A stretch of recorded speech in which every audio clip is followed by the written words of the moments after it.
কেনই বললেন পদত্যাগ করবেন, কেনই বলছেন পদত্যাগ করবেন না? সবই নাটক। অনেক লোক জড়ো হবেন, তারা বলবেন, আসবেন, এসে তারা জড়ো হবেন, বলে না পদত্যাগ করা যাবে না, ব্যক্তিগত ব্যাপার। সালাউদ্দিন আহমেদ এই কথা বলার সাহস পাইতো না সেপ্টেম্বরে। যদি সবাই মনে করে আমি অপরিহার্য, শেখ হাসিনাও বলতো তার কোনো বিকল্প নাই, শেখ হাসিনার বিকল্প দেশে আছে, কোনো সমস্যা নাই। ওরকম একটা ঘটনা হলো যে আমরা যখন দেখতাম মাঝে মাঝে শেখ হাসিনা বলতেন যে আমার বয়স হয়েছে, আমি সামনে আর থাকবো না, আর তখন সভা সমস্বরে বলে উঠতেন না না আপনার কোনো বিকল্প নাই, এরকম। ওই সময় লোক বেশি ছিল, এখন লোকজন কম। এখন তো এনসিপি ছাড়া কেউ বলে না। ওই সময় বিভিন্ন ধরনের সাংবাদিক যাইতো, আমার আপনার বসরা যাইতো, যে নিয়ে বলতো যে আপনি ছাড়া কোনো বিকল্প নাই। মুখে মুখে হয়তো বলতো যে না আপনি মরবেন না, আপনি অমর। ইশরাক কি করেছে, এক ঢাক। ডক্টর মোহাম্মদ ইউনূস কেন পদত্যাগ করতে চেয়েছিলেন, তিনি পদত্যাগের এই নাটকটা কেন করলেন? দর্শক অবশ্যই এটা বিশ্লেষণ করেছেন সাংবাদিক মাসুদ কামাল একজন সাংবাদিকের কাছে। তিনি বলার চেষ্টা করেছেন এই পদত্যাগের নাটক করে তিনি একটা কিছু হাসিল করার চেষ্টা করেছেন। কি হাসিল করার চেষ্টা করেছেন বা কি হাসিল হয়েছে তিনি যে পদত্যাগের নাটক করেছেন, আগে মাসুদুল কামালের কথা বলে শুনি, এরপর বিশ্লেষণ করব।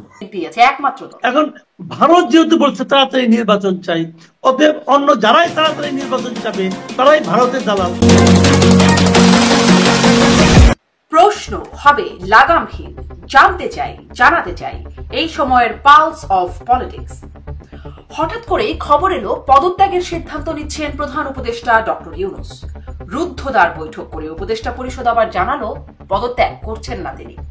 এই বৈঠক শেষে পরিকল্পনা উপদেষ্টা ওয়াহিদুদ্দিন মাহমুদ বললেন প্রধান উপদেষ্টা চলে যাবেন, তা বলেননি তিনি। তাহলে প্রধান উপদেষ্টা পদত্যাগের কথা ভাবছেন, নাহিদ ইসলামের এই বক্তব্য কি অসত্য ছিল? মানবিক করিডোরের বিরুদ্ধে শক্ত অবস্থান এবং ডিসেম্বরের মধ্যেই হতে হবে নির্বাচন, সেনা প্রধানের এমন বার্তাই কি তবে এসবের মূল কারণ? 3 জন উপদেষ্টার পদত্যাগ দাবি করেছে বিএনপি, আবার অন্য 3 জনের পদত্যাগ দাবি করেছেন এনসিপি নেতারা। তিনে কাটাকাটি হয়ে গেল, মান অভিমান ভেঙে গেল, কিন্তু এত সব ঘটনায় জনগণের লাভ কি হলো, আর দেশে বিদেশে কি বার্তা গেল? এসব নিয়ে আলোচনায় স্বপ্নধারা নিবেদিত পালস অফ পলিটিক্সে আমার আজকের অতিথি সিনিয়র সাংবাদিক মাসুদ কামাল। জনাব মাসুদ কামাল, আপনাকে স্বাগত জানাচ্ছি পালস অফ পলিটিক্সের আমার আজকের আয়োজনে। আজকে যখন আমরা কথা বলছি সারাদিনে অনেক কিছু ঘটে গেছে।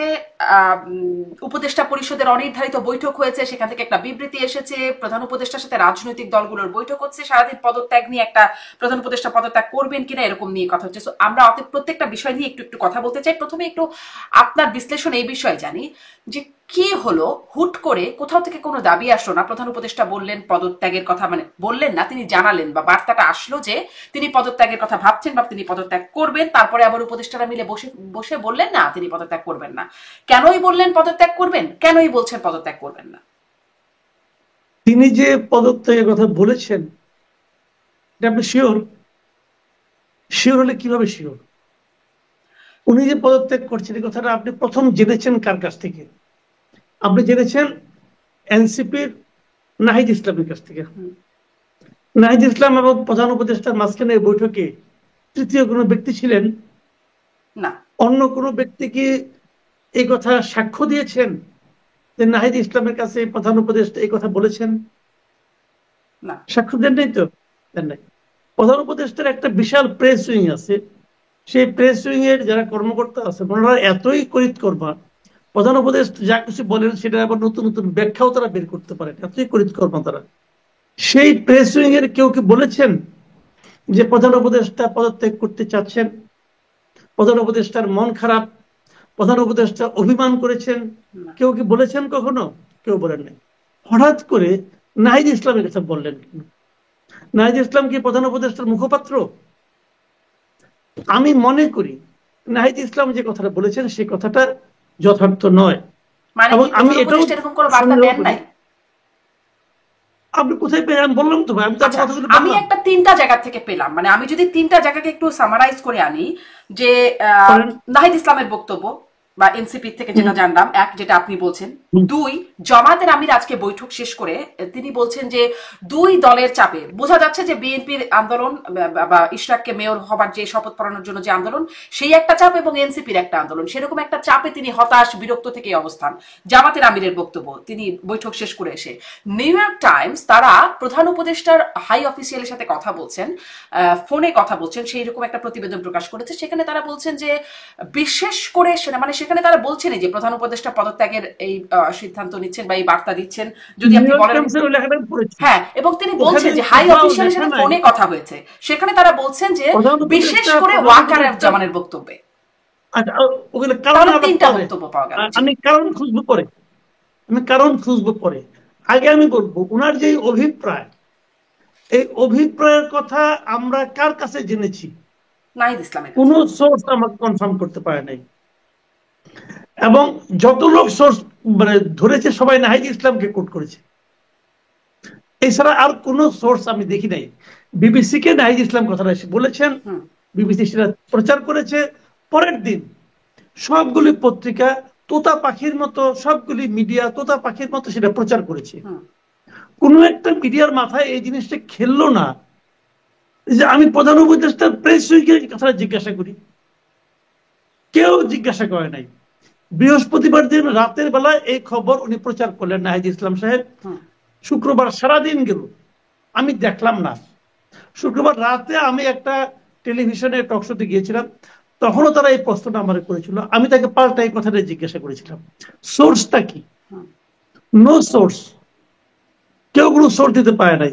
আমি এটাকে গুরুত্বপূর্ণ মনে করি না। আমি মনে করি এক নম্বর কথা হলো প্রধান উপদেষ্টা আদৌ এই ধরনের কোনো কথা বলেননি। কিন্তু আপনি কি নিউ ইয়র্ক টাইমস এর ওই সোর্সটাকে আপনি নিচ্ছেন না, যেখানে আসলে বলছে যে অফিশিয়াল প্রধান উপদেষ্টা অফিশিয়াল বলছেন যে তারই ড্রাফটও করেছেন, আপনি একটা কন্টেন্টও বানিয়েছিলেন মনে হয়। আচ্ছা, আজকে ওয়াহিদুদ্দিন মাহমুদ কি বলছে বলেন? আজকে ওয়াহিদুদ্দিন মাহমুদ কি বলেছেন? উনি বলেছেন প্রধান উপদেষ্টা কখনো পদত্যাগের কথা বলেন নাই। তাহলে ওয়াহিদুদ্দিন মাহমুদের কথা আপনি কি বুঝলেন? ওয়াহিদুদ্দিন মাহমুদ নিজে বলেছেন যে প্রধান উপদেষ্টা কখনো পদত্যাগের কথা বলেন নাই। তাহলে আমার যে সন্দেহটা, সেই সন্দেহটা তো ওয়াহিদুদ্দিন মাহমুদের কথায় তো আমি পেলাম, প্রমাণ পেলাম। আর আগের কথাগুলো তাহলে কি হলো? তাহলে আসলে কে সত্য বলছেন, কে মিথ্যা বলছেন? নাহিদ ইসলাম কি মিথ্যা বলেছেন, বা এই যে নিউ ইয়র্ক টাইমস যে অফিশিয়াল জীবনে কখনো মিথ্যা বলেন নাই? হ্যাঁ, নাহিদ ইসলাম কি তার জীবনে কখনো মিথ্যা বলেন নাই? না, বলতেই পারেন। মানে আমি এই জন্য আপনার কাছে জিজ্ঞাসা করছি। আরেকটা বললো, হ্যাঁ, মানে আপনার তাহলে বিশ্লেষণটা কি? আমি যদি আপনার কনক্লুশনটা জানতে চাই, বা আপনার সামারিটা কি করলেন সেটা যদি জানতে চাই, যে প্রধান উপদেষ্টা এরকম কোনো কথা বলেনি নাই কখনো, এটা আপনার মনে হচ্ছে? মানে নাহিদ ইসলাম যা বললেন, বা নিউ ইয়র্ক টাইমস যে ইউনুসের অফিসে ফোন করে হাই অফিসিয়ালের সাথে হাই অফিসিয়াল কে তা অবশ্য বলেন নাই, সোর্সটা বলেন নাই, কিন্তু হাই অফিসিয়াল বলছেন। তাহলে কি দাঁড়ালো? আজকে আমি তো আপনার একজনকে কোট করলাম, প্রফেসর ওয়াহিদুদ্দিন মাহমুদ বলেছেন যে উনি পদত্যাগের কথা বলেন নাই। তাহলে এত উপদেষ্টা পরিষদের মানে বৈঠক হতে হলো কেন? সবাই মিলে কি বোঝানোর প্রয়োজন হলো? সবই নাটক, মান অভিমানের নাটক চলছে এখানে। কথাটা সিম্পল, আমি বলি আপনাকে কি হয়েছে কি না হয়েছে আমি তো ওখানে ছিলাম না। অবিশ্বাস করাই সাংবাদিক হিসেবে আমার কাজ, যতক্ষণ পর্যন্ত এটাকে আমি কনফার্ম করতে না পারবো। আমি কোনো কনফার্মেশন কারো কাছ থেকে পাইনি। আমি মনে করি এটা রাজনীতি হয়েছে, এটা রাজনীতি হয়েছে। আজকে দেখেন, আমি বলি প্রধান উপদেষ্টার সঙ্গে এর মধ্যে আমার জানার মধ্যে 3টা পলিটিক্যাল পার্টি দেখা করেছি, বিএনপি, জামাত ইসলাম এবং এনসিপি। বিএনপি তার দাবি জানিয়েছে, এগুলো নিয়ে পরে হয়তো আপনারা আলোচনা করবেন। বিএনপি তার দাবি জানিয়েছে, জামাত তার দাবি জানিয়েছে, এনসিপি সব কথায় একমত হয়েছে।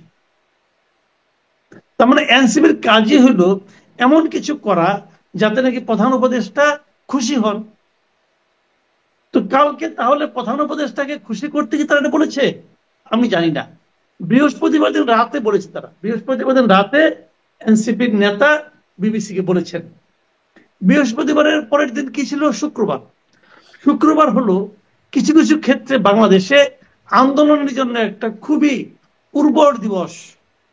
এই দিবসে জুম্মার নামাজের পর বাইতুল মোকাররমে কিছু লোকজন আসেন, বাইতুল মোকাররমের সামনে আসেন, কিছু লোকজন থাকেন, তারা চট করে ডাকলে এক জায়গায় মিছিল করে ফেলান। এরকম একটা প্রত্যাশা হয়তো কারো কারোর মধ্যে ছিল যে প্রধান উপদেষ্টা পদত্যাগ করবেন। এই কথা শুনে অনেক লোক জড়ো হবেন, তারা বলবেন, আসবেন, এসে তারা জড়ো হবেন, বলে না পদত্যাগ করা যাবে না, পদত্যাগ করতে দেওয়া হবে না, এগুলি বলবেন। একটা আওয়াজ উঠবে, একটা হাইপ উঠবে। সেটা আনফরচুনেটলি উঠে নাই। এই কারণে সময়টা আসলে অ্যাপ্রোপ্রিয়েট ছিল না। এই কথাটা যদি উনি গত সেপ্টেম্বরে বলতেন, ঢাকা শহরে মানুষ ভেঙে পড়তো, না আপনার পদত্যাগ করা চলবে না। কিন্তু এমন এক সময় উনি কথাটা বলেছেন যখন সালাউদ্দিন আহমেদের মতো বিএনপি নেতা বলতে পেরেছেন উনি যদি পদত্যাগ করেন করবেন, এটা ওনার ব্যক্তিগত ব্যাপার। সালাউদ্দিন আহমেদ এই কথা বলার সাহস পাইতো না সেপ্টেম্বরে। এই যে রাজনৈতিক বাস্তবতাটা, রাজনৈতিক পরিবর্তনের যে বাস্তবতাটা, এই বাস্তবতা ডক্টর ইউনূস যত দ্রুত বুঝবেন তত দেশ এবং জাতি এবং ওনার জন্য ভালো। বুঝতে হবে এই সরকার অন্তর্বর্তীকালীন সরকারের উপদেষ্টারা তাদের বাংলাদেশে সাধারণ মানুষের মনের অবস্থানটা এখন কোথায়, এটা ওনাদের বুঝতে হবে। এখন এটা বুঝেই কিনা উপদেষ্টা পরিষদের যে বিবৃতি, সেটাও নিশ্চয়ই আপনি দেখেছেন, সেখানে একটু কোট করি, যদি পরাজিত শক্তির ইন্ধন এবং বিদেশি ষড়যন্ত্রের অংশ হিসেবে সরকারের উপর আরোপিত দায়িত্ব পালনকে অসম্ভব করে তোলা হয়, তবে সরকার সকল কারণ জনসমক্ষে উত্থাপন করে পরবর্তী সিদ্ধান্ত গ্রহণ করবে। আপনি আসলে এখান থেকে কি বুঝলেন? পরাজিত শক্তির ইন্ধন, বিদেশি ষড়যন্ত্র বলতে কি বুঝছেন? আর সকল কারণ জনসমক্ষে উত্থাপন করা হবে, তাহলে কি এখন কারণগুলো চাপা রাখা হচ্ছে? আচ্ছা, আমি বলছি আপনি জিনিসটা খুব ভালো কথা। এটা কিন্তু আপনাকে যদি লক্ষ্য করবেন, এই যে আওয়ামী লীগ আমলে একটা কথা বলা হতো, কেউ কিছু বললে যদি কারো কথা আওয়ামী লীগ সরকারের পছন্দ না হতো, তাহলে বলতো যে মুক্তিযুদ্ধের চেতনা বিরোধী কথাবার্তা বলছে তারা। এটা একটা ট্যাগ, একটা পলিটিক্যাল ট্যাগ লাইন। এই সরকার আরেকটা ট্যাগ লাইন পেয়েছে যে পরাজিত শক্তির সমর্থক। আচ্ছা, কেউ একটা কথা বললো, যে কথাটা সরকারের পছন্দ হলো না, সরকার কি করে প্রমাণ করবে যে এই কথাটা পরাজিত শক্তির সমর্থক সে? এখন সরকারের অপছন্দনীয় সব কথাই কি পরাজিত শক্তির, ফ্যাসিস্ট শক্তির সমর্থকরা করবে? আচ্ছা, একটা কিছু করলো, মনে করেন আমি বললাম যে করিডোর দেওয়া ঠিক হবে না, তাহলে কি আমি একটা বিদেশি শক্তির সমর্থক হয়ে গেলাম? আমি যদি উল্টা বলি আপনি করিডোর দিচ্ছেন, এইটা একটা বিদেশি শক্তিকে সমর্থনে করছেন কাজটা, তাহলে আপনি প্রমাণ করবেন কিভাবে? এইগুলি হলো কি জানেন, ট্যাগ দেওয়া। এবং তারপরে বলছেন তাই যদি হয় তাহলে তারা সমস্ত কথা জনগণের কাছে প্রকাশ করবে, করে যা করণীয় তাই করবে। তো জনগণের কাছে প্রকাশ ওই দিন করার দরকার কি? আজকেই করেন না। আজকে করতে সমস্যাটা কি? যদি আপনি বুঝেন যে কেউ পরাজিত শক্তির সমর্থক হিসাবে কিছু একটা করছে, শুরু করেছে, আপনি তখনই করেন। যদি আপনি বুঝেন যে কোনো একটা বিদেশি শক্তি, এগুলো হলো জানেন, এগুলো হলো আগে একটা অজুহাত দেওয়া, অথবা ওনারা কিছু একটা করতে চাচ্ছেন, সেই করতে চাওয়ার জন্য আগে ভাগে একটা অজুহাত তৈরি করে রাখা। এগুলি কোনো ভালো নমুনা নয়, রাষ্ট্র চালানোর ক্ষেত্রে এগুলি ভালো নমুনা নয়। পরাজিত শক্তির সমর্থকরা আপনাকে ডিস্টার্ব করতেই পারে, অস্বাভাবিক কি? তাদেরকে আপনারা পরাজিত করেছেন, তারা কি খুব হ্যাপি হয়েছে নাকি? তারা তো আনহ্যাপি হতে পারে, তারা তো চেষ্টা করতেই পারে। তো এই জন্য আপনি সব কাজ কাম বন্ধ করে দেওয়া, জনগণের কাছে যাবেন, তাহলে এখনই যান। জনগণের কাছে যাওয়ার কিন্তু আমার কোনো আপত্তি নাই, আপনি জনগণের কাছে যে কোনো সময় যাইতে পারেন, এবং এই যাওয়াটাই উচিত। আপনারা জনগণের কাছে যান না, এটা নিয়ে তো জনগণের আপত্তি। আমার এখানেও প্রশ্ন, জনগণের কাছে যাবেন কি করে? তারা জনগণকে বলবে যে আমরা এই করিডোরটা দিতে চাই একটা মহৎ উদ্দেশ্যে, আমাদেরকে কেউ দিতে দিচ্ছে না, হয়ে গেল। আসলে ভাই এগুলি কোনো ঘটনা না। আমি ঘটনাটা বলি, আপনি প্রত্যেকটা কথা একটা করে বলবেন, আমি একটা করে উত্তর দেবো, কিন্তু কোনো সমাধানে আপনিও পৌঁছবেন না, আমিও পৌঁছবো না। আমি মূল সমস্যাটা বলি।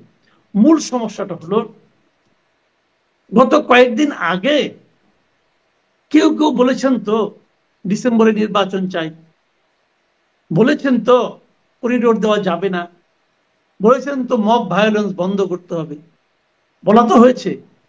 তাদেরকে যদি ওইভাবে কেউ উল্লেখ করে যে তুমি হাসিনার দালাল, তুমি ইন্ডিয়ার দালাল, দুটাই কিন্তু কমন পড়ে, পরাজিত শক্তিও পড়ে, বিদেশি শক্তিও পড়ে। সেইভাবে যদি কেউ বলে, উল্লেখ করতে চান আপনি, তার জন্য আপনি একটা পথ বানাইলেন।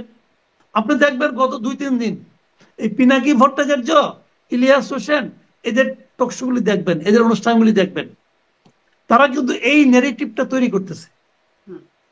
এবং আমি খুব বিস্ময়ের সঙ্গে লক্ষ্য করি, ওখানে যে ন্যারেটিভটা তৈরি হয় সেটাই আমাদের এখানে উচ্চারিত হয়, প্রাতিষ্ঠানিকভাবে সেটাকে এক ধরনের সাপোর্ট দেওয়া হয়।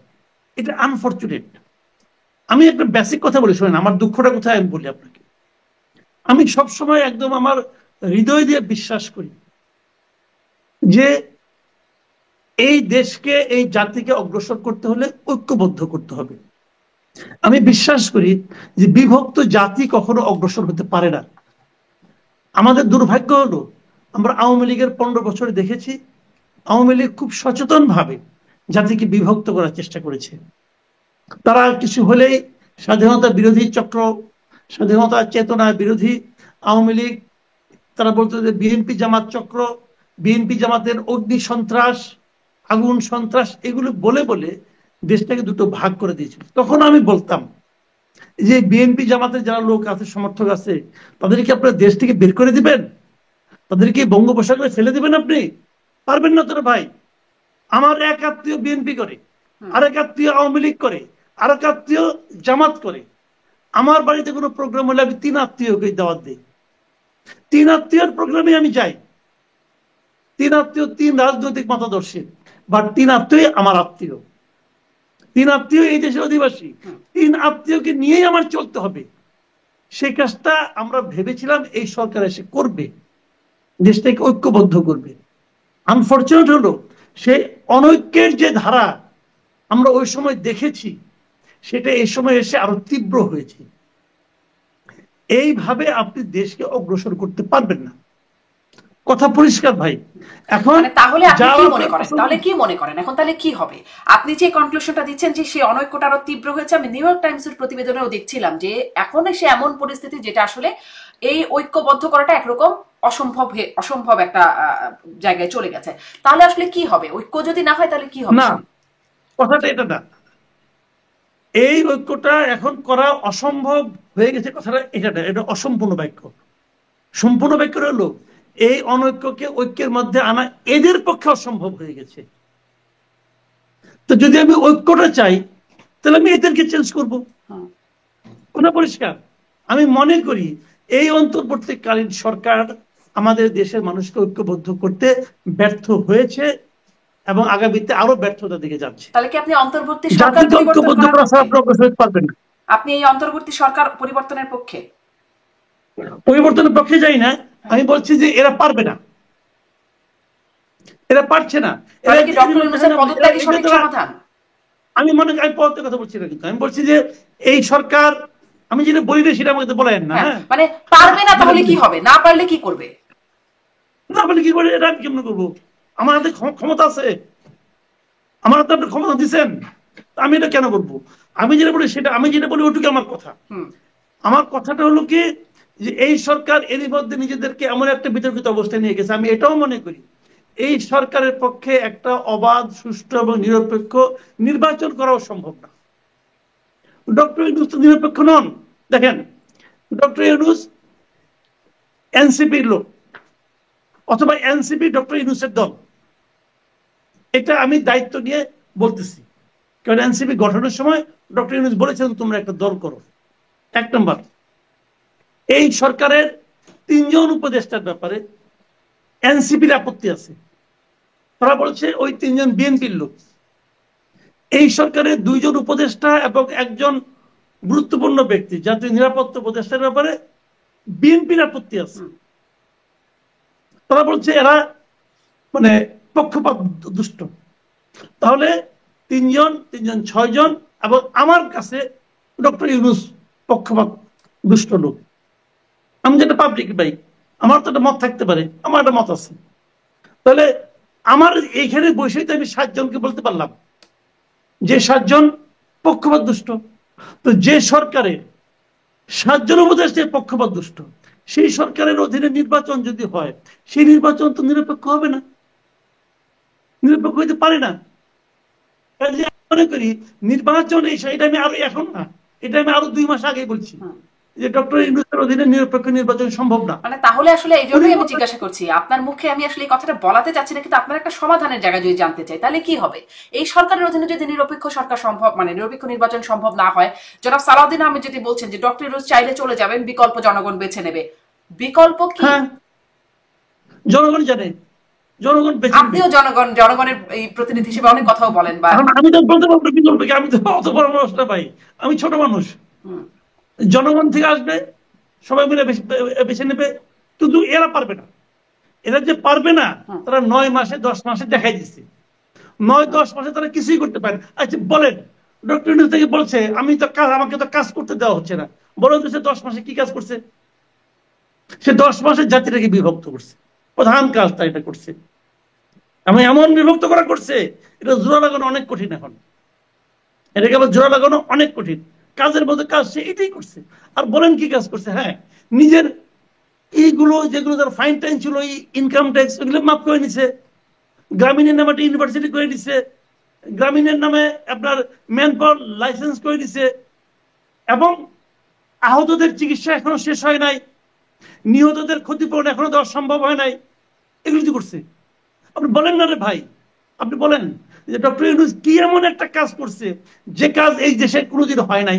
আওয়ামী লীগ নিষিদ্ধ, আওয়ামী লীগের কার্যক্রম নিষিদ্ধ করেছে। আমি তো ওইটাই প্রথম বললাম, জাতিটাকে বিভক্ত করছে। আমি তো এটাকে ওইভাবে মূল্যায়ন করি। তাহলে আপনি আর কি কাজ করতে চান? এখন বাকি আছে বিএনপি কে নিষিদ্ধ করা, হয়তো ওটা করতে চাইবে। জি, আপনি বলছেন জনগণ সিদ্ধান্ত নেবে, সালাউদ্দিন আহমেদ বলছেন জনগণ বিকল্প নেবে। এখন ওই উপদেষ্টা পরিষদের বিবৃতিরই আরেকটা অংশ একটু পড়ি। অন্তর্বর্তীকালীন সরকার জুলাই অভ্যুত্থানের জনপ্রত্যাশাকে ধারণ করে, কিন্তু সরকারের স্বকীয়তা, সরকারের সংস্কার উদ্যোগ, বিচার প্রক্রিয়া, সুষ্ঠু নির্বাচন, স্বাভাবিক কার্যক্রমকে বাধাগ্রস্ত করে এমন কর্মকাণ্ড অর্পিত দায়িত্ব পালন করাকে অসম্ভব করে তুললে সরকার, আপনি বলছিলেন যেটি জনগণকে সঙ্গে নিয়ে প্রয়োজনীয় সিদ্ধান্ত গ্রহণ করবে সরকার।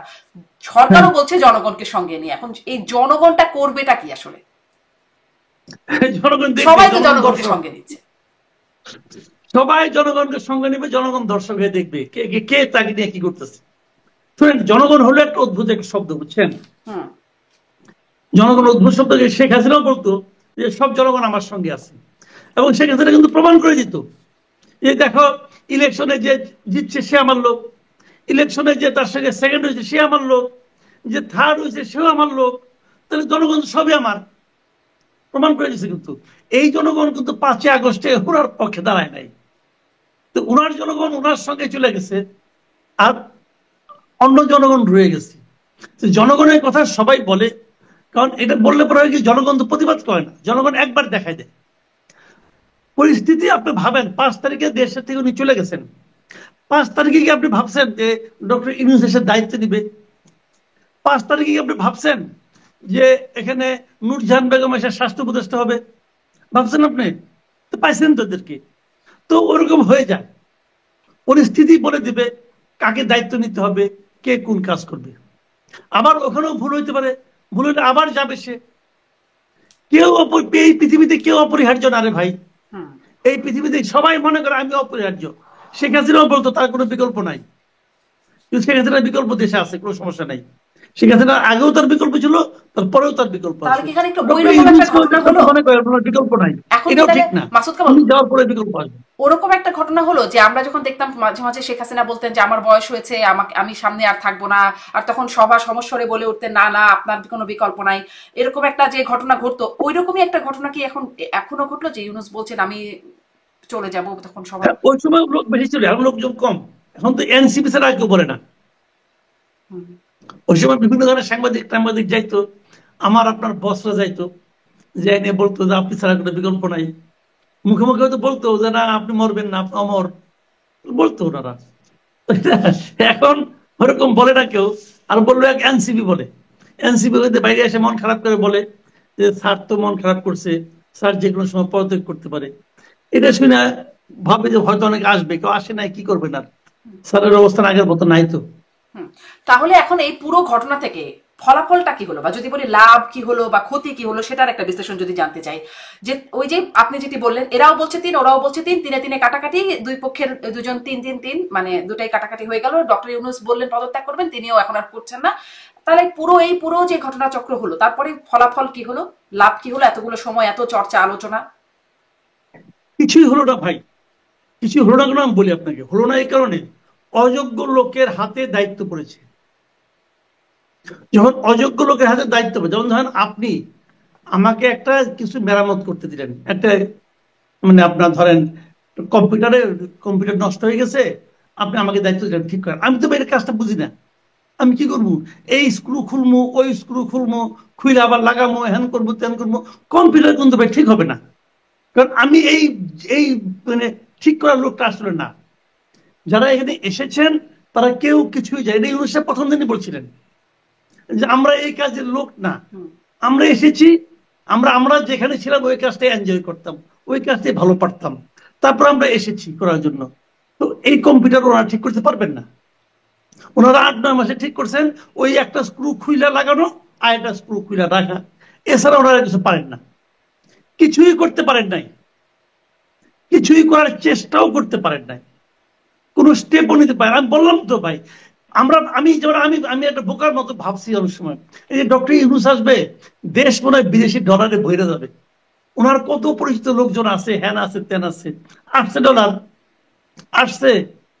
সুইজারল্যান্ডে গেছিলেন, সুইজারল্যান্ড থেকে ফেরার 3 দিন পরে যে সাহায্য হস্তের বন্ধ হয়ে গেছে। এই তো হয়েছে ভাই, দেখছি তো।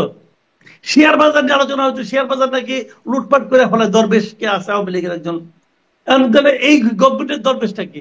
শেয়ার বাজার শুনি এখনো নাকি লুটপাট হয়ে গেছে, এখান থেকে নাকি 90,000 কোটি টাকা চলে গেছে, শুনি এইগুলো আলোচনা তো হচ্ছে। তাহলে কি হইলো? ক্যাপেবল লোক না, তারা এই কাজগুলির লোক না। 2-1 জন লোক ছাড়া, উপদেষ্টাদের মধ্যে 2-1 জন লোক ছাড়া আমি বাকিদেরকে ক্যাপেবল মনে করি না। তারা এখানে অবসর বিনোদনের জন্য আসছেন, আর যার যার কাজগুলি করতে আসছেন। ইউনূস সাহেব প্রথমে ওনার কাজগুলি করে দিয়েছেন। কারা উপদেষ্টা যারা ক্যাপেবল? যেমন ভালো করেছেন কি আমি বলি আপনাকে, ভালো করতেছেন আমার বিবেচনায় সালেউদ্দিন আহমেদ, অর্থ উপদেষ্টা। ভালো করতেছেন ওই যে ফজলুল কবির খান, যিনি আছেন যোগাযোগ উপদেশ, যোগাযোগ জ্বালানি, উনি ভালো করতেছেন, উনি ক্যাপাবেল, উনি খুবই, উনাকে আমি বেস্ট অ্যাডভাইজার মনে করি আমার বিবেচনায়, আমি যে বুঝি। উনি ভালো করছেন, উনি সড়ক যোগাযোগ এবং ওনার হাতে অনেকগুলো সড়ক, রেলওয়ে এবং জ্বালানি, 3টা ক্ষেত্রে উনি ভালো করছেন, এটা আমি যে যতটুকু বুঝি। বাণিজ্য উপদেষ্টা আগেরটা ছিল অথর্ব, উনি তো দায়িত্ব ছেড়ে দিয়েছেন। সালাউদ্দিন সাহেব বাণিজ্য ছিল, কিন্তু সালাউদ্দিন সাহেব অর্থ মন্ত্রণালয় ভালো করছেন, বাণিজ্য ভালো করতে পারছিলেন না। বাণিজ্যে যাকে আনা হয়েছে এই ভদ্রলোক আমার বিবেচনায় সে এখন স্মার্টলি কাজ করতেছেন। আহামরি কিছু করছেন তাই আমি বলবো, ম্যাজিক দেখাচ্ছেন না, কিন্তু উনি যা করছেন মোটামুটি ভালোই করছেন। আমি মোটামুটি 3জনের নাম বললাম, বাকিদের নামের বলার ক্ষেত্রে আমার অসুবিধা আছে। আমি মনে করি যে তাদের অনেকেরই দেখানোর অনেক কিছু বাকি আছে, তারা দেখাতে পারতো কিন্তু তারা সেটা পারে নাই। আমাদের কিন্তু ভালো মানুষ আছেন, আমি অনেক লোককে চিনি যারা খুবই সৎ লোক, ভদ্রলোক আছেন, কিন্তু ভদ্রলোক যদি মানে সততায় যদি একমাত্র যোগ্যতা হইতো, মানে ভালো মানুষ, তাহলে সব জায়গায় মসজিদের ইমাম নিয়ে বসে লইতে হইতো, তত বসার নাম। কিন্তু আপনি যাদের কথা বলছেন তাদের মধ্যেও তাদেরকে নিয়েও আপত্তি, সালেউদ্দিন আহমেদকে নিয়ে সম্ভবত এনসিপি আপত্তি জানাচ্ছে। আমি একটু এটা একটু শুনবো যে তাদের আরেকটা, আমি যদি নাসিরউদ্দিন পাটোয়ারির কথা একটু কোট, মানে আমি যদি কোট না করি এমনি বলি, যে তিনি যেটি বলছেন, আসিফ নজরুল যিনি আসলে ছিলেন আইন উপদেষ্টা, যিনি এই আন্দোলনেরও একটা ফ্রন্ট ফেস ছিলেন গণ অভ্যুত্থানের সময়, তাকে এখন বলছেন গাদ্দার, বেঈমান। কেন বলছেন বুঝতে পারেন এটা? এটা হলো জানেন, ওনাদের 2-3 জন পীর আছে বিদেশে, পীর সাহেবরা বলছে জীবনে কোনোদিন কোনো পীরের মুরিদ হয়েছেন? অন্যায় তো, বুঝবেন না। পীরের মুরিদের কিন্তু কোনো কিছু প্রশ্ন করার অধিকার নাই, পীর যা বলবে ওইটাই করতে হবে। তাহলে পীর কেন বলছেন? ওনাদের পীর আছে, পীররা এটা নিয়ে লাগছে। ওই একজন মানে আমেরিকার ওনার 2-3টা পীর আছে, আমেরিকার একজন, প্যারিসের একজন, ওনারা আসিফ নজরুল সাহেবের বিরুদ্ধে শুরু থেকেই লাগছে। তাদের কেন পছন্দ না তারা জানে, তাদের সঙ্গে কোনো ব্যক্তিগত সমস্যা আছে কিনা আমি বলতে পারবো না। যেহেতু পীর সাহেব বলছে এরাও বলতেছে, একদম ক্লিয়ার এন্ড সিম্পল। এরা কি বুঝে কথা কয় ভাই আমি বুঝি না। আমি সত্যি কথা বলতে কি, আমি এই মানে এই এনসিপির যারা লিডার আছে এদের মেধা নিয়ে আমার খুবই একটা আশাবাদ ছিল, উচ্চ আশাবাদ ছিল, কিন্তু ছোটখাটো বিষয়ে তারা যেভাবে রিয়েক্ট করেন এবং যে সমস্ত কথাবার্তা বলেন, আমার সে আশাবাদ নষ্ট হয়ে গেছে ভাই। আমি দেখতেছি যে ওরা আসিফ নজরুলকে যা যেভাবে বলতেছেন, আমি মনে করি না এটা খুব অ্যাপ্রোপ্রিয়েট। কিন্তু তাহলে এটা আপনি বুঝতে পারছেন যে পীর সাহেবরা কেন বলছেন এই কথা, এটা বোঝার উপায় নাই। ওরা বুঝতে গেলে তো ওই তরিকা অবলম্বন করতে হবে, ওই তরিকায় তখন যাইতে পারিনি ভাই, ওটা তো আল্লাহ প্রদত্ত, ওই ঐশ্বরিক জ্ঞান তেমন নাই। কথা বলছেন তারা এখন, আমি দেখছিলাম পিনাকি ভট্টাচার্য, তিনি বলছেন আওয়ামী লীগ, বিএনপি, ভারত এবং জেনারেল ওয়াকার এরা মিলে ঐক্য করছে। উনি সব দিচ্ছেন, কিন্তু উনার হিসাবে উনি এবং ডক্টর ইউনূস আর এনসিপির কয়েকজন আর কেউ নাই। আওয়ামী লীগ তার সঙ্গে যোগ করছে এখানে বিএনপি কে, তার সঙ্গে যোগ করছে ভারতকে, তার সঙ্গে যোগ করছে ওয়াকারকে, এরা হলো একটা জোট হয়েছে। শুনেন, আসলে কি কোনো যোগসূত্র নাই, এটা কি নিশ্চিত করে আমরা বলতে পারি, মানে যে পুরো কনক্লুশনটা ভুল? এটা আমি কেমন করে বলবো? আমি তো যোগসূত্র, আমি তো নিজেই তো দায়িত্ব নিয়ে বলছিলাম যে আমি তো যোগসূত্র ভারতের সঙ্গে পিনাকির পাই। তাহলে আপনি কি বলবেন? আমি আপনাকে প্রমাণ করে দিব, আমার তো একটা যুক্তি আছে। আমার যুক্তিতে ভারতের পারপাস সার্ভ করে পিনাকি। তাহলে আপনি এটা বিশ্বাস লাগবে আপনার কাছে? হয় না তো বিশ্বাস? আমি প্রমাণ করে দিই আপনাকে। কেন আমি বলি, 32 নম্বর ভাঙার ইতিহাসটা আপনি খেয়াল করেন। 32 নম্বর ভাঙার পেছনে সবচেয়ে বড় ভূমিকা কার? পিনাকির। 32 নম্বর ভাঙাতে সবচেয়ে লাভ হয়েছে কার? আওয়ামী লীগের এবং ভারতের। 32 নম্বর ভাঙাতে মানুষের কাছে আওয়ামী লীগ সবচেয়ে বেশি সিম্পেথি পেয়েছে। সাধারণ মানুষ পছন্দ করে না এটাকে, একদম করে নাই। এবং আরেকটা ঘটনা ঘটছে, সেই ঘটনাটা কি জানেন? 2 দিন পরে যখন এই আইসিটি আপনার আইসিটি তো না, আপনার যে ট্রাইব্যুনাল থেকে যখন নাকি আপনার শেখ হাসিনাকে ফেরত চাইবেন, ভারতের সঙ্গে আমাদের যে চুক্তি আছে, বন্দি বিনিময় চুক্তি, সেই চুক্তি অনুযায়ী কিন্তু আমরা শেখ হাসিনাকে ফেরত পাইতে পারি, ভারতও দিতে পারে। এই ক্ষেত্রে একটা আইনে ক্লজ আছে। সেই ক্লজটা হলো, যদি আশ্রয়দাতা দেশ মনে করে যে এই বন্দিকে ফেরত দিলে সে রাজনৈতিক প্রতিহিংসার শিকার হতে পারে, তাহলে সে ফেরত নাও দিতে পারে। তাহলে ভারতকে এই কথাটা বলার সুযোগ কে করে দিল? পিনাকি।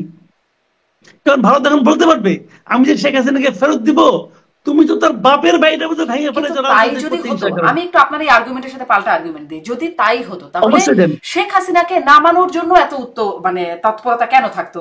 মানে তারা তো অন্যতম বড় ভূমিকা পালন করেছেন, সেটা আপনিও বলেছেন আপনারই একটা বক্তব্যে।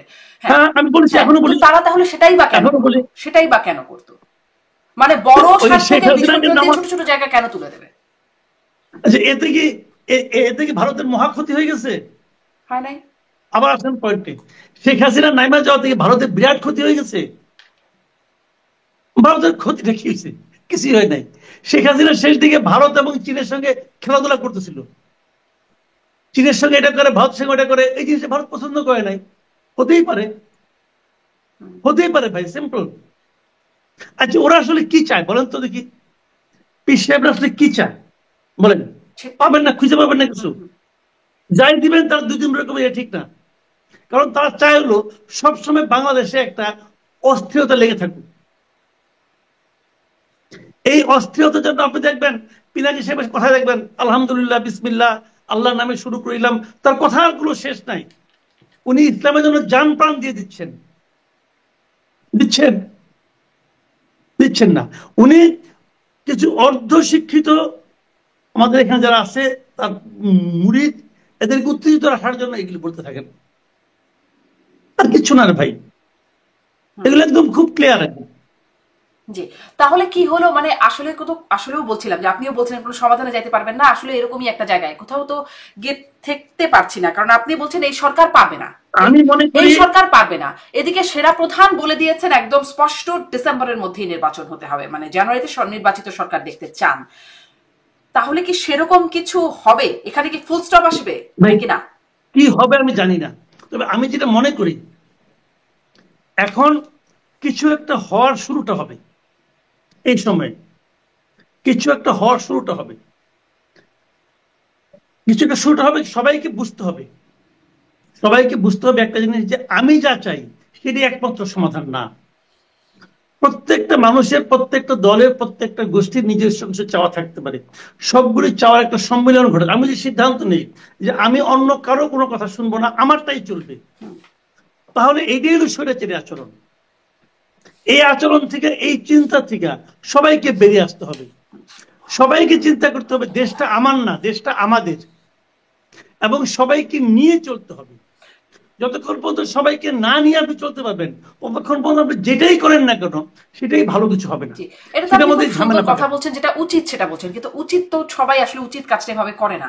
কিন্তু এখন তাহলে মানে যেহেতু করে না, এতদিন ধরে করে নাই, সামনেও করবে এমন খুব আশাবাদী হবার কোনো জায়গা তো আপনিও দেখছেন না, বা আলোচনা থেকে সেরকম মনেও হচ্ছে না। তাহলে ওই যে আপনি বললেন এই সরকার পারবে না, এই কথাটা কখন বললাম দেখছি না। না, আপনি যে বললেন আরেকজন পারবে, এই যে উনি না পারলে আরেকজন পাবে, আরেকজনকে সেরকম বিকল্প এখন আপনি পাচ্ছেন না, বলছেন না।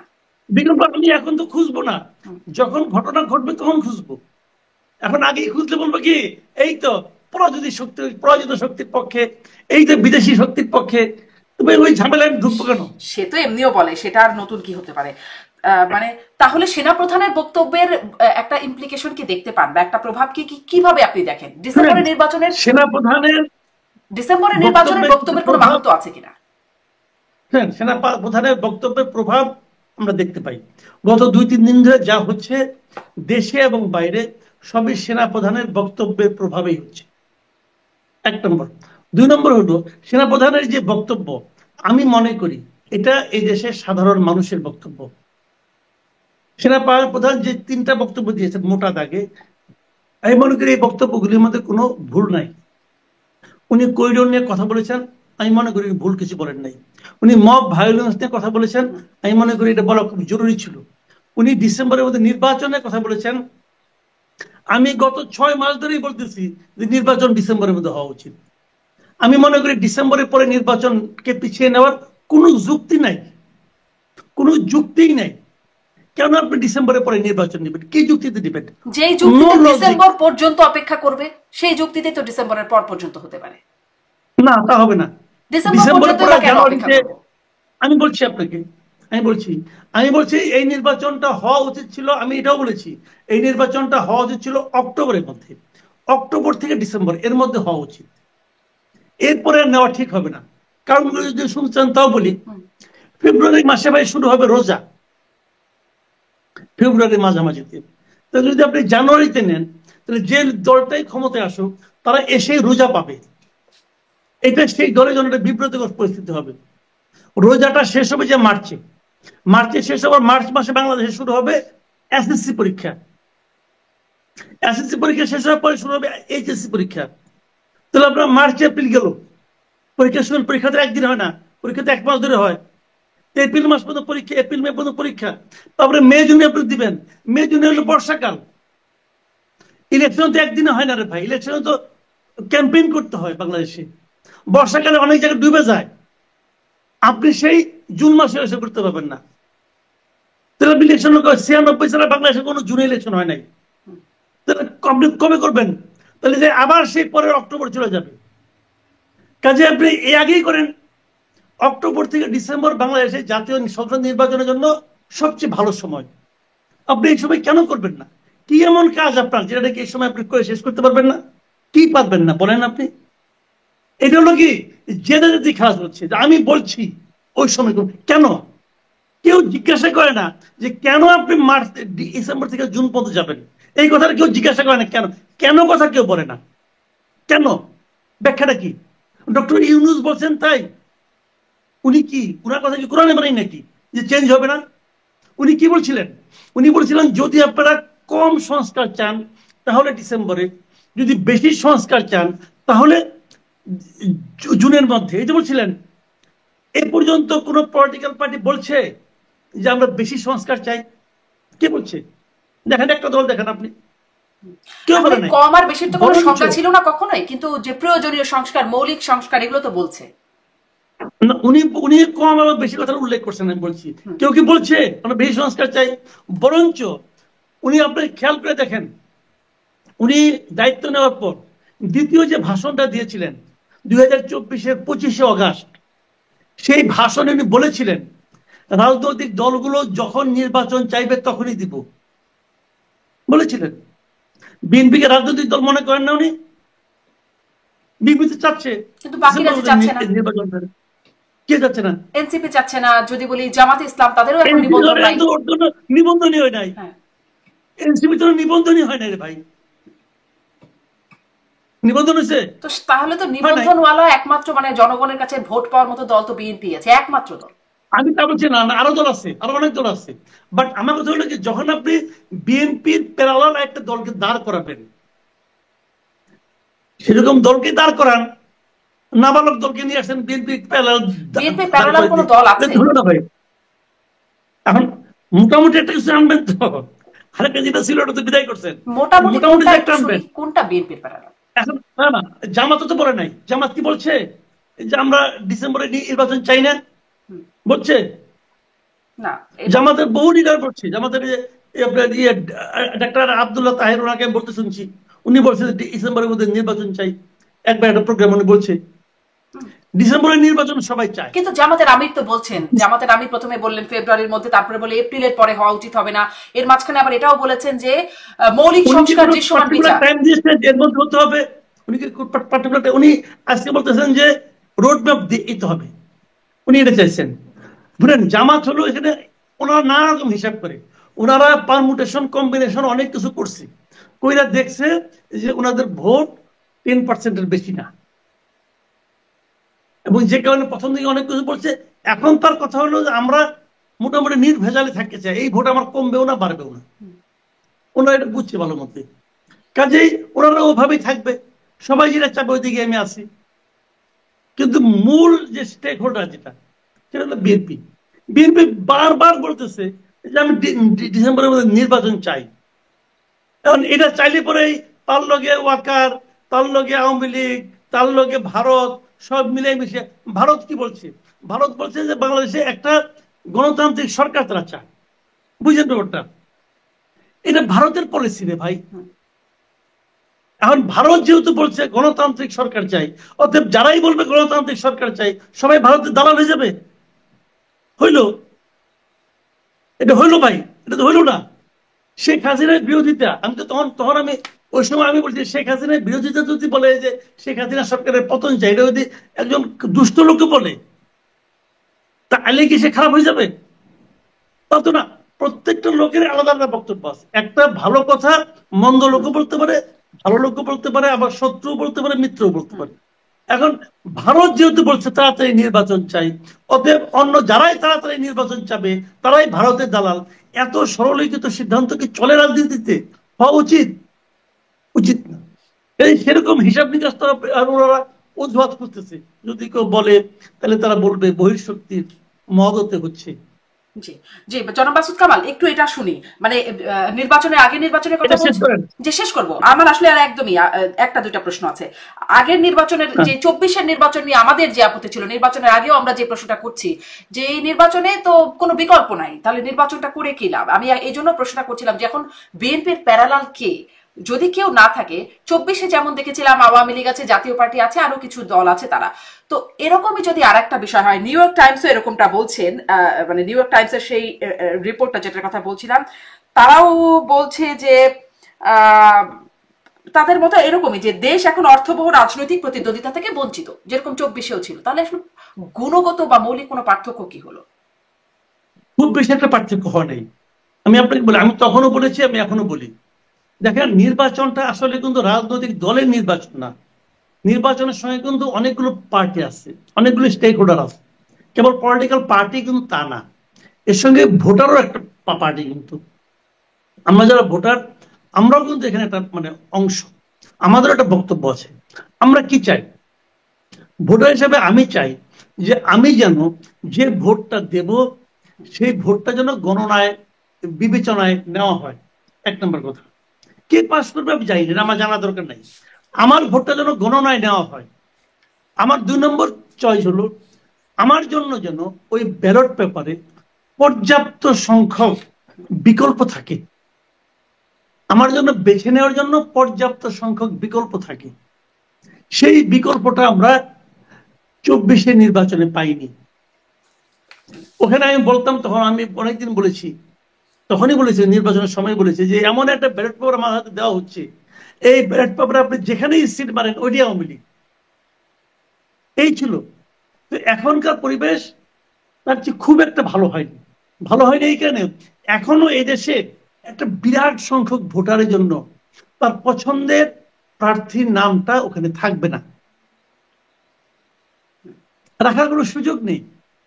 তো এখনো আমাদের কাছে পর্যাপ্ত বিকল্প নেই। এরা যেভাবে সেটাকে ব্যাখ্যা করুক না কেন, অনেকে অনেকভাবে ব্যাখ্যা করবে, যেভাবেই ব্যাখ্যা করুক না কেন, সারা দুনিয়ার কাছে এই জিনিসটা এভাবেই প্রতিফলিত হবে। সারা দুনিয়া এটাকে এভাবেই বিচার করবে যে ভোটারদের কাছে পর্যাপ্ত বিকল্প ছিল না। এটা একটা মন্দ নির্বাচনের এক্সাম্পল হিসাবে ভবিষ্যতে যে ইতিহাস লেখা হবে, নির্বাচন ইতিহাস, সেখানে থেকে যাবে। জি, এটি তো একটা শঙ্কার কথা। শেষ আমি একটু এটা বলে দেন আমাকে যে ইশরাক হোসেন এখন আদালত থেকে রায় পেলো, এখন কি তাহলে মেয়র নেই? মানে এটা নিয়ে তো একটা সমস্যা, এখানের একটা চাপের কথা সবাই উল্লেখ করছেন কম বেশি। এই চাপটা কি, মানে এখন কি হবে? ইশরাক কি এখন শপথ নেবেন?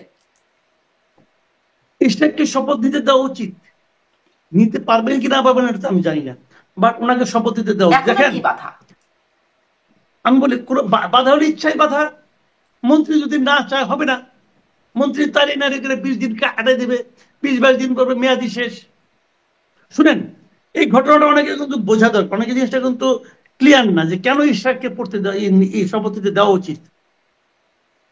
অনেকে মনে করতে পারে ইশরাক সাহেব বাড়াবাড়ি করতেছে, একটা পদের জন্য এত লোভ, অনেকে বলতে পারে। কিন্তু যে নির্বাচনকে এরাই বলছে অবৈধ, সেই নির্বাচনে নির্বাচিত হওয়ার জন্য এত লালায়িত কেন, এই ধরনের কথা উঠতে পারে। আপনি একটা জিনিস খেয়াল করেন, অগাস্ট মাসে এই সরকার ক্ষমতায় আসলো, এসে অগাস্টের 19 তারিখে তারা একটা নোটিফিকেশনের মাধ্যমে দেশের 12টা সিটি কর্পোরেশনের মেয়রদেরকে অপসারিত করলো। সমস্ত সিটি কর্পোরেশনকে মেয়র অপসারিত। তার 1 মাস 21 দিন পর অক্টোবরের 30 তারিখ, সম্ভবত 30 তারিখে রাইট, সেই সময়ে আদালত রায় দিল যে চট্টগ্রাম সিটি কর্পোরেশনের ডাক্তার শাহাদাত নির্বাচিত। এখন শাহাদাত যে পদে নির্বাচিত, সেই মেয়র পদ তো অপসারণ করে দিয়েছে গভর্নমেন্ট, অপসারণ করে দিয়েছে না? তাহলে কি হবে? তারও প্রায় 7-8 দিন পরে গভর্নমেন্ট ওই যে 19 অগাস্ট যে প্রজ্ঞাপনটা জারি করছিল, সবাইকে বাতিল করে দিয়েছিল, সেই প্রজ্ঞাপনে একটা সংশোধন আনলো।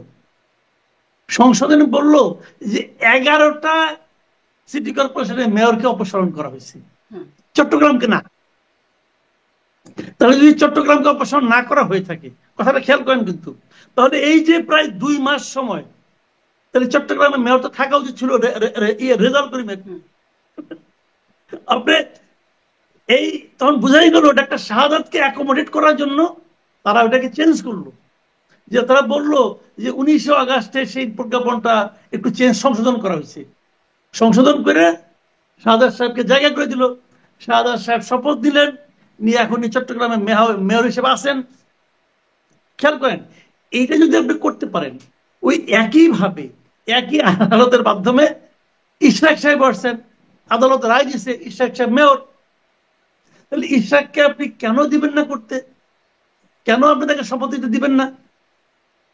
দিবেন না হলো এই কারণে যে শাহাদাতকে বিএনপি বহিষ্কার করছিল।